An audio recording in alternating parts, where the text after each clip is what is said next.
रक्षाबंधन की ढेर सारी शुभकामनाएं। पूरे देशवासियों को, पूरे विश्ववासियों को रक्षाबंधन की ढेर सारी शुभकामनाएं। हमारा हाथ नहीं उठ रहा, इतना ज्यादा राखी हो गया यहाँ पर।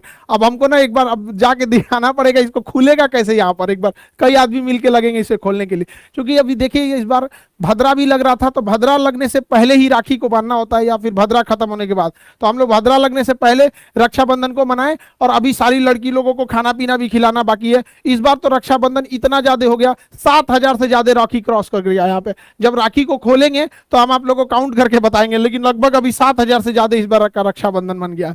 सारी लड़कियों को रक्षाबंधन, देशवासियों को रक्षाबंधन की ढेर सारी शुभकामनाएं। और पूरे देशवासियों से कहेंगे अपनी बहनों को पढ़ने दीजिए, बेटियों को जितना पढ़ने दीजिए, पढ़ लिख कर परिवार का नाम, देश का नाम रोशन करे। उन्हें मत बांधिए बेड़ियों में, उन्हें खुला पढ़ने की पूरी आजादी दीजिए, लड़कों के बराबरी। अमीर घर वो नहीं जिसके घर में नोट की पेटी हो, अमीर घर वो होता है जिसके घर में मुस्कुराती हुई बेटी हो।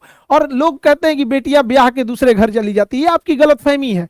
वो अपना चेहरा बदल के वापस बहू के रूप में आती है, आप समझ नहीं पाते हैं। और अपनी ही बेटी को जब बहू के रूप में सताते हैं तो वो परिवार में ही हमेशा कलह होता है। इसलिए आप कभी ये मत सोचिएगा कि आपके घर में अगर कोई बहू आ रही है, वो ये सोचिएगा कि चेहरा बदल के आपकी बेटी ही आ रही है। और आज हम सब रक्षाबंधन इसलिए मना सके, हम लोग रक्षाबंधन के रूप में बहनों की रक्षा के लिए ये जो राखी बांधी जाती है। आज इस रक्षाबंधन के दिन एक सल्यूट उन भारत के वीर जवानों को जो बॉर्डर पे खड़े हैं, जिनके वजह से हम लोग आज ये रक्षाबंधन त्यौहार मना पा रहे हैं। तो हम सभी यहाँ से देशवासी, भारत के बॉर्डर पे लगे हमारे सभी सैनिकों को, एयरफोर्स, नेवी, आर्मी, पैरामिलिट्री, जितने लोग हैं हमारे सारे लोगों को रक्षाबंधन की ढेर सारी शुभकामनाएं। आप लोग वहां अपनी ड्यूटी मुस्तैदी से करते हैं, तो हम लोग यहाँ हर त्यौहार को खुशी से मना पाते हैं, और आप लोग को अपने परिवार में आने का भी मौका नहीं मिल पाता है। सारे देशवासियों को रक्षाबंधन की ढेर सारी शुभकामनाएं। अब चूंकि अभी राखी बनवा के जस्ट उठे ही हैं, और नक्षत्र का भी ध्यान रखना होता है यहाँ पे, अब सब लोग का खाना पीने का भी व्यवस्था देखना है यहाँ पे। फिर हम जब जैसे करते हैं तो फिर हम आपको एक लंबी वीडियो बना के आपको सारी चीजों को दिखाते हैं कि इस बार का रक्षाबंधन कैसे लगता है। सारे देशवासियों को रक्षाबंधन की ढेर सारी शुभकामनाएं।